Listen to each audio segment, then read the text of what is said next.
बिस्मिल्लाहिर्रहमानिर्रहीम। Today's topic of discussion is contraception. तो इस चैप्टर के पास्ट यूक्यूज को डिस्कस करते हैं। I think this should be the last chapter. Okay, तो हमने सारे ये वीडियोस हमने अपलोड कर चुकी है। गायनाकोलॉजी वीडियोस प्लेलिस्ट पे आपको मिल जाएगी, सर्च कर लीजिएगा। तो कॉन्ट्रासेप्टिव मेथड के बारे में काउंसलिंग करनी है तो आपने बताना है कि आप कैसे इस मेथड को यूज़ कर सकते हैं, लाइक पिल, पैच, रिंग, जो कि कंबाइंड हार्मोनल कॉन्ट्रासेप्टिव पे आती है, कैसे आपने इस्तेमाल करना है। ओके, उस मेथड के क्या फ़ायदे हैं, क्या नुकसान होते हैं, कितना फेलियर रेट होता है, और अगर मिस यूज़ हो गया है, अगर आपने पिल्स मिस कर दी है, पैच मिस कर दिया, रिंग मिस कर दिया, तो आपने क्या करना होता है। ओके, और फर्टिलिटी कब वापस आएगी, मतलब रिवर्सिबल होते हैं, इरिवर्सिबल होते हैं, और कब रिव्यू करना होता है। इसके बाद हम आ जाते हैं कॉन्ट्रासेप्टिव मेथड के अंदर। अब कॉन्ट्रासेप्टिव मेथड के अंदर आपने रट्टा मारना है कि दो तरह के होते हैं, टेम्परेरी मेथड और परमानेंट मेथड। जो टेम्परेरी मेथड होते हैं प्रेगनेंसी को पोस्टपोन करने के लिए इस्तेमाल होती है।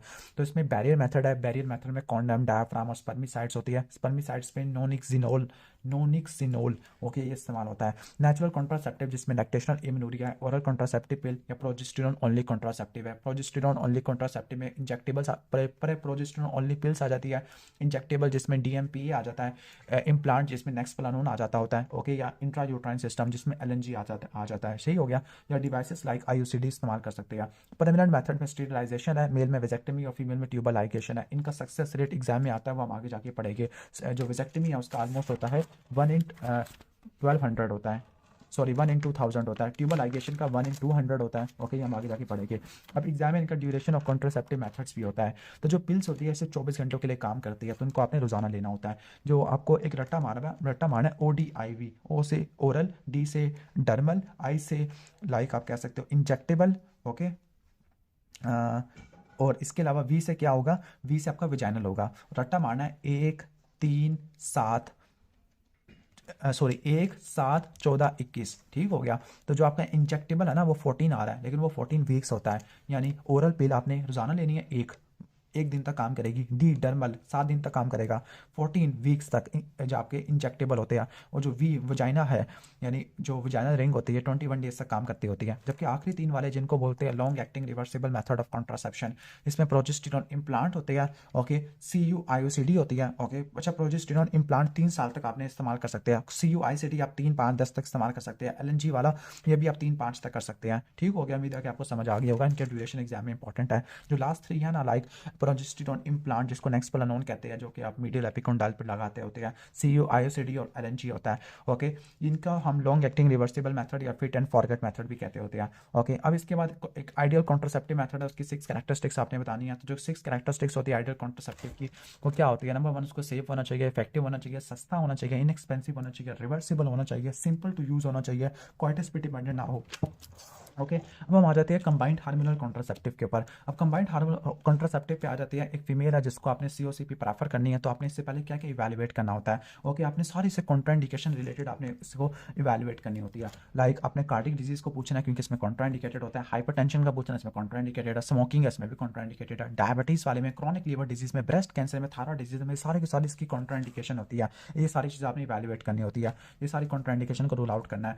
इसके बाद है non contraceptive benefits of pills है। तो जो पिल्स होती है, याद करना, जो ओरल कॉन्ट्रासेप्टिव पिल होती है वो 2 कैंसर को बढ़ाती है, 3 कैंसर को कम करती है। ब्रेस्ट और सर्विक्स के कैंसर को बढ़ा देती है, और एंडोमेट्रियल, कोलोरेक्टल और ओवेरियन कैंसर को कम कर देती है। इसके अलावा हैवी मेंस्ट्रुअल ब्लीडिंग में भी इस्तेमाल होती है, इर्रेगुलर मेंसेस में भी इस्तेमाल होती है, PCOS में भी इस्तेमाल होती है, हिर्सुटिज्म एक्ने को ठीक करने के लिए भी इस्तेमाल होती है, प्री मेंस्ट्रुअल सिंड्रोम के लिए भी इस्तेमाल होती है। तो इसको रट्टा मार लेना आपने। ओके, इसके बाद आ जाते हैं हम प्रोजेस्टेरॉन ओनली कॉन्ट्रासेप्टिव। तो यहाँ पे मेरिना में कौन सा हार्मोन होता है, मेरिना में लीवोनोर्केस्ट्रिल होता है। अब जो LNG IUS होता है, इसकी 3 टाइप्स होती है, मेरिना, जेडस और स्काइला। जो मरीना होता है 52 ग्राम होता है, जेडस और स्काइला ये 13.5 होता है। जो मरीना होता है LNG IUS 5 साल तक इस्तेमाल कर सकते होते हैं, 3 या 5 तक।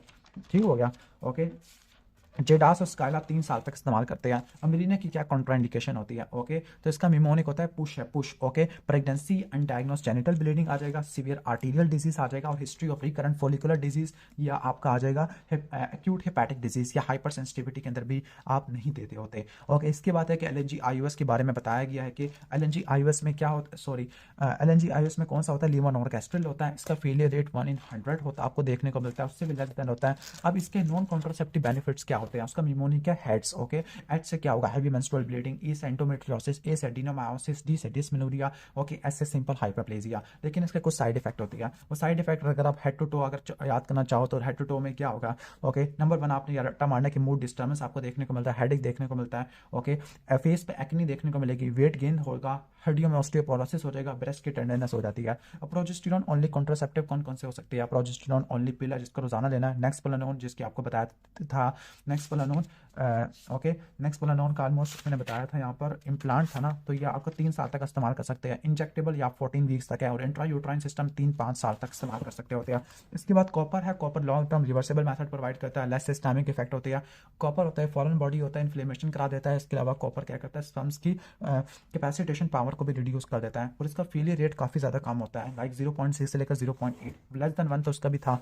ओके, अगर किसी फीमेल ने IUCD लगवाई है लेकिन उसका थ्रेड मिस हो गया है तो वो क्या करे, तो क्या काज हो सकते हैं, तो प्रेगनेंसी हो सकती है, या तो मेंसेस के साथ बैग गया, या फिर परफोरेट हो गया और मिसप्लेस्ड हो गया। तो आपने इसको डायग्नोस करने के लिए क्या करना है, मैनेजमेंट क्या करनी है। तो अगर कॉपर IUCD के केस में आपने पहले प्रेगनेंसी टेस्ट करना होता है और इमरजेंसी कॉन्ट्रासेप्शन प्रोवाइड करनी है। नंबर 2, आपने मिसप्लेस्ड IUCD को देखने के लिए अल्ट्रासाउंड और एक्सरे कराना है, और अगर उससे भी नहीं मिला तो आपने लैप्रोस्कोपी करनी है, और पेल्विस से आपने इसको ढूंढना है कि डिवाइस कहाँ चलेगी है, मोस्टली वो मोमेंटम से अटैच होती है। अब mechanism of action of IUCD, तो IUCD में कॉपर होता है, वो फॉरेन बॉडी का काम करता है, इन्फ्लेमेटरी रिएक्शन एक्टिवेट करता है यूट्रस में, जिसमें मैक्रोफेजेस, ल्यूकोसाइट, प्रोस्टाग्लैंडिन्स बढ़ जाएंगे, वो स्पर्म के बाद टॉक्सिक इफेक्ट करते हैं, स्पर्म के ट्रांसपोर्ट को और इम्प्लांटेशन को भी इंटरफेयर कर देते हैं।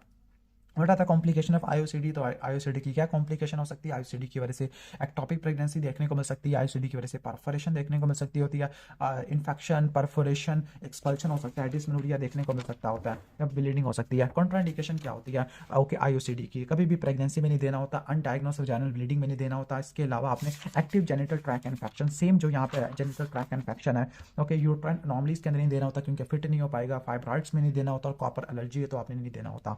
ओके, इसके बाद परमानेंट कॉन्ट्रासेप्शन में आ जाते हैं, तो परमानेंट कॉन्ट्रासेप्शन में मेल में विजेक्टमी और फीमेल में ट्यूबल लाइगेशन आ जाता होता है। विजेक्टमी का जो फेलियर रेट होता है वो 1/1000 होता है, ट्यूबल लाइगेशन का अगर लैप्रोस्कोपी है तो 1/200, और हिस्टेरोस्कोपी है तो 1/500 होता है। ये बहुत इंपॉर्टेंट है। अब कॉम्प्लिकेशन क्या आपको देखने को मिल सकती है, ओके, ट्यूबल लाइगेशन की, तो एनेस्थीसिया की कॉम्प्लिकेशन हो सकती है, इंट्राएब्डोमिनल स्ट्रक्चरल डैमेज हो सकती है, ब्लीडिंग, इन्फेक्शन, हैमरेज, ये सब तो आप बता दोगे। लेट कॉम्प्लिकेशन एक्टोपिक प्रेगनेंसी होती है। ओके, सही है। अब मेल विजेक्टमी के बारे में क्या कहा गया कि ईजियर और क्विकर मेथड होता है as compare to female sterilisation है। ओके, और इसमें आपको GA की जरूरत नहीं होती है, फैमिली कंप्लीटेड में आप अप्लाई कर सकते हैं। इसका जो फेलियर रेट होता है 1/2000 देखने को मिलता है। अब इमीडिएट कॉम्प्लिकेशन क्या हो सकती है, BSW से रट्टा मार लेना, ब्लीडिंग, स्क्रोटल हीमाटोमा, वुंड का इन्फेक्शन हो सकता है। लेट कॉम्प्लिकेशन में स्पर्म ग्रैनुलोमा, एंटीस्पर्म एंटीबॉडीज या क्रोनिक स्क्रोटल पेन आपको देखने को मिल सकता होता है। अब फीमेल स्टेरिलाइजेशन की क्या टेक्निक होती है, लैप्रोस्कोपिक हो सकता है, हिस्टेरोस्कोपिक हो सकता है, लैप्रोटमी हो सकता है सिजेरियन सेक्शन से। मेन लैप्रोस्कोपिक और हिस्टेरोस्कोपिक होता है। ओके, अब लैप्रोस्कोपिक में क्या होता है, लैप्रोस्कोपी में क्विक रिकवरी होती है क्योंकि मिनिमल इन्वेसिव सर्जरी है, लेकिन डीमेरिट्स है कि जो फ्लिशी क्लिप्स इस्तेमाल करते हैं, डायथर्मी होती है, वो एक्टोपिक प्रेगनेंसी को बढ़ा देती है, उसके रिस्क को बढ़ा देती है। ओके, सही हो गया। और जो हिस्टेरोस्कोपिक ट्यूबल लाइगेशन होती है, इसमें GA की जरूरत नहीं होती है, लेकिन स्किल्ड सर्जन चाहिए होता है। अब इमरजेंसी कॉन्ट्रासेप्शन 3 तरह की होती है। कॉपर IUCD इसको 5 दिन तक इस्तेमाल कर सकते होते हैं आफ्टर अनप्रिडिक्टेड ओव्यूलेशन है, प्रिडिक्टेड ओव्यूलेशन है। ओके, जबकि 30 मिलीग्राम ओलिप्रेस्टल एसीटेट या 1.5 मिलीग्राम LNG होती है, या आप LNG 96 आवर्स तक यानी 4 दिन तक, और ओलिप्रेस्टल एसीटेट 120 आवर्स तक। ओलिप्रेस्टल एसीटेट एक और जगह पे भी आएगा, वो है फाइब्रॉइड की मेडिकल मैनेजमेंट के अंदर। एक फीमेल है जो कि ब्रेस्ट फीडिंग करवा रही है, तो इसमें कौन सा कॉन्ट्रासेप्टिव मेथड सूटेबल होगा, तो आपने रट्टा मारना है BIP से, बैरियर मेथड, IUCD या प्रोजेस्टेरॉन ओनली कॉन्ट्रासेप्टिव, यानी आपने एस्ट्रोजन वाले को आपने अवॉइड करना है। अगर 6 हफ्तों से कम का चाहिए तो आपको बैरियर मेथड है, अगर 6 हफ्तों से ज़्यादा का चाहिए तो आपने हार्मोनल मेथड इस्तेमाल करना होता है। अब ये इफेक्टिव होते हैं, रिवर्सिबल होते हैं, और इंटरफेयर नहीं करते ब्रेस्ट फीडिंग के साथ। अब लास्ट पॉइंट कर लेते हैं, बेस्ट कॉन्ट्रासेप्टिव इन HMB तो LNG IUS होता है। Okay, best contraceptive in breast feeding तो बैरियर मेथड होते हैं 6 हफ्तों से कम, अगर 6 हफ्तों से ज़्यादा हो तो प्रोजेस्टेरोन चाहिए होते हैं, ईस्ट्रोजन आपने नहीं देनी होते। ओके, ये लाइक आप पोप दे सकते हैं, प्रोजेस्टेरोन ओनली पिल है। Best contraceptive in case of emergency तो वो कॉपर IUCD होता है। दूसरे नंबर पर ओलिप्रेस्टल एसीटेट जो कि 5 दिन तक, और लास्ट में लीवोनॉर्केस्ट्रल जो 4 दिन तक होता है। Contraceptive avoided in case of Venus thromboembolism, cardiac disease है, हाइपरटेंशन है, ब्रेस्ट फीडिंग है, ब्रेस्ट के सर्वाइकल कैंसर है, डायबिटीज है, माइग्रेन है, ओरा है, वैल्वुलर डिजीज है, तो आपने COCP अवॉइड करना है। COCP क्या करती है, anovulation by suppressing serum FSH levels.